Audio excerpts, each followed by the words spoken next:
সুপ্রিয় দর্শক আসসালামু আলাইকুম। নতুন আরও একটা ভিডিওতে সবাইকে ওয়েলকাম জানাচ্ছি। আজকে আমি তৈরি করে দেখাবো ডাল দিয়ে থানকুনি পাতা দিয়ে শুকনা শুকনা ভাজি রেসিপি। থানকুনি পাতা কিন্তু আমাদের শরীরের জন্য অনেক উপকারী একটি পাতা। আর এই থানকুনি পাতা কিন্তু বিভিন্নভাবে খাওয়া যায়। ভর্তা করে খাওয়া যায়, বড়া বানিয়ে খাওয়া যায়, ভাজি করে খাওয়া যায় এবং রান্না করেও খাওয়া যায়। তো বিভিন্নভাবে খাওয়া যায়। তো আজকে আমি থানকুনি পাতাগুলোকে ডাল দিয়ে ভাজি করব।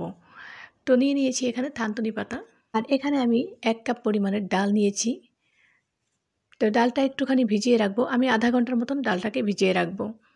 এখানে চাইলে আপনারা মুগের ডালও ব্যবহার করতে পারেন, আমি এখানে মসুরির ডাল ব্যবহার করছি। তো প্রথমেই আমি প্যানে তেল দিয়ে দেব, বেশ খানিক পেঁয়াজ কুচি দিয়ে দেব।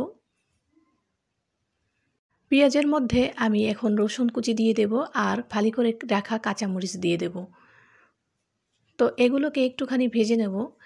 আমি হালকা রাউন্ড কালার চলে আসলে তারপর এখানে ডালটা দিয়ে দেব। তো রাউন্ড কালার আসা আগ পর্যন্ত আমি এটাকে ভেজে নেব। তো এখন আমি মুসুরির ডালটা দিয়ে দেব। মুসুরির ডালটা দিয়ে আমি ভালোভাবে নাড়াচাড়া দিয়ে দেব। তারপর এখানে দিয়ে দেব হলুদ এবং পরিমাণ মতন লবণ। তো আবার নাড়াচাড়া দিয়ে মিশিয়ে নেব।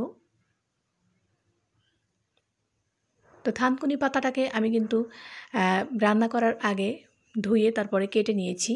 এখন আমি সেটাই দিয়ে দেব এখানে। আমি কিন্তু ছোট ছোট করে কেটে নিয়েছি। থানকুনি পাতা এভাবে রান্না করলে খেতে কিন্তু অসম্ভব মজার হয়।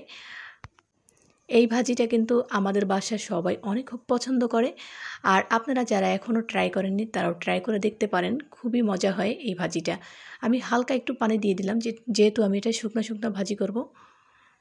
তো এখন আমি ঢেকে রান্না করে নেব। তো কিছুক্ষণ রান্না করে নেব, তারপরে মাঝখানে আবার এটাকে ভালোভাবে নাড়াচাড়া দিয়ে দেব। এর মধ্যে ডালটা সেদ্ধ হয়ে যাবে রান্নার হতে হতে। তো এখানে আমি বেশ কিছু কাঁচা পেঁয়াজ দিয়ে দেব। আপনারা চাইলে এটা স্কিপ করতে পারেন, কিন্তু আমার কাছে এই কাঁচা পেঁয়াজ দিলে অনেক ভালো লাগে আর টেস্টটা কিন্তু অনেক বেড়ে যায়। তো আমি এই কারণেই কিন্তু কাঁচা পেঁয়াজটা পরে আবার দিয়েছি। তো এখন আমি বেশ কিছুক্ষণ 5 থেকে 7 মিনিট এটাকে আরও ভালোভাবে রান্না করে নেব। এই এক পদ দিয়ে চাইলে আপনি ভাত খেতে পারবেন অনেক। এই রান্নাটি কিন্তু আসলেই অনেক মজার। অনেকেই হয়তো জানেন না এভাবে রান্না করে খাওয়া। তো আসলে আমি তাদের জন্যই এই ভিডিওটা নিয়ে এসেছি। আর আশা করি আপনাদের উপকার হয়েছে। আর আমার এখন রান্না হয়ে গেছে, আমি উঠিয়ে নিচ্ছি। ভিডিওটি কেমন লেগেছে অবশ্যই কমেন্টে জানাবেন। ভিডিওটি ভালো লাগলে লাইক, কমেন্ট, শেয়ার করতে ভুলবেন না। আর চ্যানেলটির সাথেই থাকুন। যারা ফেসবুক থেকে দেখছেন তারা পেজটি ফলো দিয়ে রাখুন। দেখা হবে নেক্সট ভিডিওতে। ততক্ষণ সবাই ভালো থাকুন, সুস্থ থাকুন, আমার জন্য দোয়া করবেন সবাই। আল্লাহ হাফেজ, আসসালামু আলাইকুম।